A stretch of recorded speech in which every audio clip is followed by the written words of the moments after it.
So understanding the symptoms of stress a little bit better. Okay. Depression is usually defined as when a person has low mood. So oftentimes there's low energy, low motivation, and also their thoughts tend to be more low and actually more critical thoughts of themselves. So someone who's feeling depressed is more likely to feel really hard on themselves. What's wrong with me? I don't know what I want to do with my life. A lot of times they feel really lost in their purpose. And that's why someone with depression might go toward suicidal thoughts. Unfortunately, the rates of suicide I read are even increasing, and anxiety, depression, and suicide increasing in the Philippines.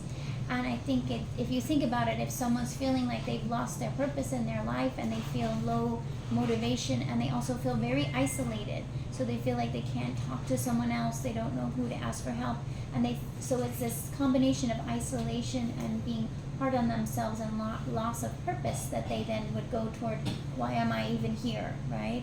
And so we want to be able to help people to get not feeling isolated, to feeling like, okay, let's help you to know who you are and what your purpose is, and that each of us is just perfect the way we are already. We don't need to be changing. But a lot of times we're looking at media and we're thinking, oh, I need to be something different than I am. And I think that can perpetuate some of these, the stress symptoms, right? We stress ourselves just by thinking we are not adequate the way we already are. And so that's just some of the symptoms, I think, that people maybe, even if it's not like an exact diagnostic criteria, because maybe a person's not officially diagnosed with anxiety or depression, but they might still be having these thoughts of worry and nervousness and am I good enough, and what do I need to be doing differently? And I think it's those critical thoughts that we keep inside of ourselves in isolation from others that ends up perpetuating it and making it worse. So the more we can go, hey, you know what, that's something that can happen when we're feeling disconnected from ourselves. I think so much of the time we are in a disconnect from ourselves, like thinking that sometimes we are so much paying attention to, I need to be this job or this career or this profession for this other person, and we lose track of who we are really as a person, and to really connect with ourselves takes some time, right? We have to create time in our lives to be, whether it's through prayer or through spending time in nature or just taking some time off from work, right? Where those are the moments where we actually get to reflect on who am I really, and who am I in my family unit, and who am I in my community, so that we can really start to understand ourselves and connect with ourselves, and then go out into the world to do our work and live our purpose, but from a place of connecting with self. And I often think that's we're not taught that in school, right? We're taught to go to school to be like everyone else. We're not taught in school how to connect with ourselves, and I think that's part of what's missing. But it can be learned. It can happen later in life. It doesn't have to be there from childhood. It can be. That's the thing I always like to emphasize, because a lot of times people will hear about the effects of stress and trauma. We know from the research that stress and trauma from childhood increase various different health issues.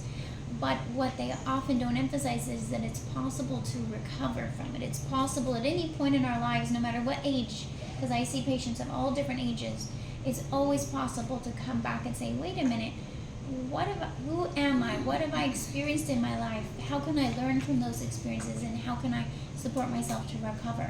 So part of the stress recovery, this is why we have the stress type quiz here, is because with the stress type quiz, it's helping us to identify the impact of stress on a person's body based on genetics, right? So we all have our genetic influence. We usually think of genetics related to, like, what's my risk of heart disease or diabetes or cancer, but our genetics also influence the way our bodies respond to stress. It's very interesting. So one person's genetics might lead them to have high cortisol. Cortisol is one of our main stress hormones, right? So one person's genetics might lead them to have high cortisol. Another person's genetics might lead them to have low cortisol. And we want to know that because the treatment's going to be different. And actually, to your question, depression, fatigue, anxiety, some of these common symptoms can happen whether cortisol is too high or too low. So sometimes the symptoms happen in whether cortisol is too high or too low. So really knowing where your cortisol is important, because the treatment is different. And so the first point is to say, that once we know how stress has affected your stress hormones, right? So let me back up a little bit. Okay, so we're exposed to this stress. We know we have our genetic tendencies toward cortisol levels. We also know we have our past stress exposure and our current stress exposure. And that's going to affect where our stress hormones are at this moment in time, right? So if we were to measure each person's cortisol levels at this moment in time, it would reflect your past and your genetics. So we go, okay, is your cortisol high or low? Is your cortisol high or low?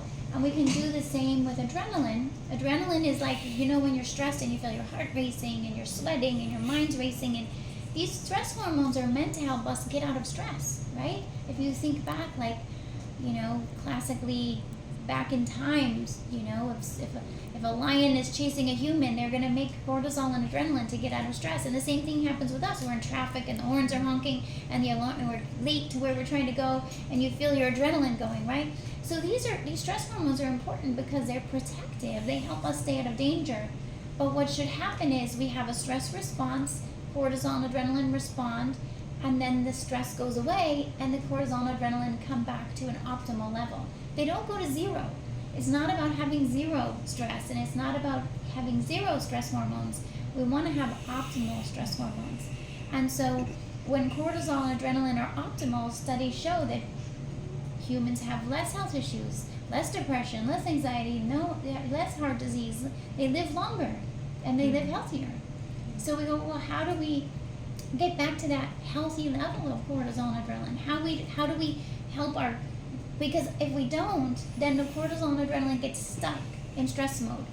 So I would say that most all of us, unless we're actively doing stress recovery every day, we end up with cortisol and adrenaline that are stuck either too high or too low. And when cortisol is stuck too high or too low, that's when it perpetuates the health issues we're talking about, right? That's when anxiety, depression, and you name it, all different mental health and other health issues, digestive issues, skin issues, hormone imbalances, fertility issues, all of that comes from having cortisol and adrenaline not optimized.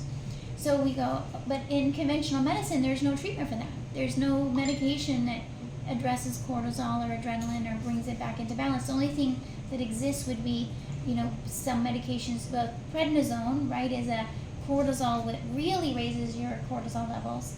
And some medications would really raise adrenaline, but they're not really helping a person to recover from stress. They're more temporary fixes for someone who's been under a lot of stress.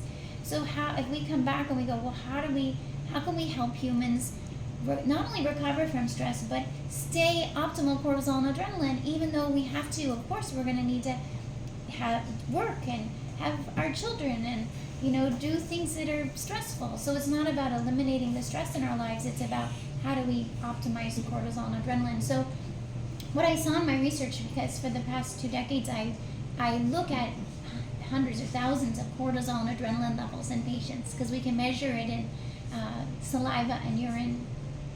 And so I study all these different results of different humans. And because you would think, right, because sometimes you hear about cortisol. So it's like, don't we all have high cortisol? You would think from hearing about it. But when I look at the reports, we don't all have high cortisol. It's only maybe there's actually 5 common patterns. Some of us have high cortisol, some of us have high adrenaline, but some have a combination of that. Some might have high cortisol with low adrenaline, or high adrenaline with low cortisol, or low cortisol and adrenaline. And the treatment is different in that I'm looking to treat with herbs and nutrients. As my background in nutrition and natural medicine, I'm saying, hey, we can actually use nutrients that are actually quite simple nutrients. Even magnesium, for example, helps to metabolize adrenaline. So if I can see that a person has high adrenaline that's stuck on high, and this is even if their life is now calm, but the adrenaline is stuck on high, right? Because the body's learned this pattern. It just keeps giving this person high adrenaline. And they're like, I don't know what's going on. Why do I feel so heart racing and sweating all the time? I'm anxious and I can't sleep. It's because their adrenaline is stuck. So how do we get it unstuck? We can use magnesium. And magnesium is a very common nutrient that so much of us don't get enough of it. So most of us deficient in magnesium. So of course we have high adrenaline and we don't have enough magnesium. So it sometimes can be so simple as to say, okay, if you're a stress type that has high magnesium, so stress magnet or tired and wired has high adrenaline, magnesium is especially going to be helpful for those people because it helps lower their adrenaline back to a healthy level. Or say someone has high cortisol and we want to help correct that, we can correct that with certain nutrients and herbs. So there's a nutrient called phosphatidylserine that helps reset the cortisol signaling. And there's herbs like ashwagandha. Maybe you've heard of ashwagandha. It helps lower cortisol back to optimal. So it's like so amazing when it's something from nature that we're like, oh my gosh, this didn't even have to be, we didn't have to even go that far to find it, and it's helping us to reset our stress cycles and our stress patterns so cortisol can come back to optimal. But if, say, someone has low cortisol and they end up taking the treatment for someone who has high cortisol, it's not going to help them very much, right? Better is to know, oh, this person has low cortisol, let's give them the herbs that raise cortisol that's too low. Let's use, for example, there's herbal licorice or glycyrrhiza, and there's like the B vitamin, B5, pantothenic acid. These help increase cortisol production. So we can actually use these nutrients and herbs to get the cortisol back on track. So now the person, because what happens is when we're under constant stress and we get depleted, we start not feeling good, then we feel like, how am I going to keep going? Right? How am I supposed to keep up? And the body gets more and more depleted, and it's like a snowball effect. They feel worse and worse and worse. But if we can intervene and say, hey, let's help correct these imbalances, now the person's working with the right tools in their body. They have the cortisol and adrenaline to help them get through the stress with resilience. And so it can be remarkable, the difference. Not only do they feel better in the day and in their work, they have better energy, they can focus, they can do the things they want to do, but they're also preventing long-term health issues. And so it's like night and day. It's like, wow, I actually feel resilient to stress. And so that's where knowing the stress type is so important. But also, I find that we even want to use our stress type to individualize what I call our self-care, right? You're probably familiar with terms of self-care. What I use CARE as an acronym.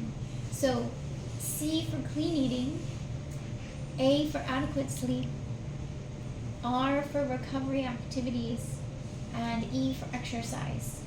And these are things that we know about, right? We kind of go, okay, yeah, we're supposed to eat healthy, we're supposed to get some sleep, we're supposed to exercise. But when it comes down to it, a lot of times, like, we're lowest on our priority list, and we're just trying to get through the day, right? We're trying to get through work, get some food, get some sleep, and back again the next day. And so we often aren't getting to, how am I going to get food that's healthy for me? How am I going to try to get enough sleep? How am I going to do recovery activities? I think of things like even journaling, or listening to music, or prayer, or meditation, and talking to a friend, or spending time in nature. These activities that actually a lot of research shows helps us recover from stress. So how are we supposed to get that into our day? How are we supposed to even get exercise into our day if we're really busy? And so it's a matter of just practice, of going, how can I do this even in small quantities, incrementally, start to prioritize it? And I start to imagine, what if all of us just decide, right? If we all just decide, we'll have to talk to Romy about this, what if we all decide that we're just going to make sure that our day includes some of these activities, right? And of course, around healthy options, it's easy to get healthy food because Romy's making that part easy.